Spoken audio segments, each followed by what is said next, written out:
दावापाली सरकारी प्राथमिक विद्यालय स्वाधीनता दिवस पालित।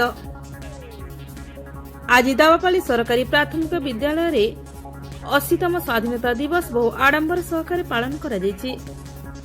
विद्यालय प्रधान शिक्षयित्री श्रीमती रामायणी मिश्र, सहकारी शिक्षयित्री श्री सुकांती सेठी, नूतन विद्यालय कमिटीर सभापति श्री बालगोपाल नायक, वार्ड मेंबर श्रीमती जाग्यसेनी नायक, अंगनवाड़ी कर्मी श्रीमती हरिप्रिया रथ, पीटीएर सभ्य श्री प्रेमानंद तांडी, श्री अरुण तांडी, श्रीमती निशन तांडी उपस्थिति रे प्रधान शिक्षयित्री श्रीमती रामायणी मिश्र जातीय पताका उत्तोलन करी 80तम स्वाधीनता दिवस लक्ष्य उद्देश्य उपस्थापन करथिले।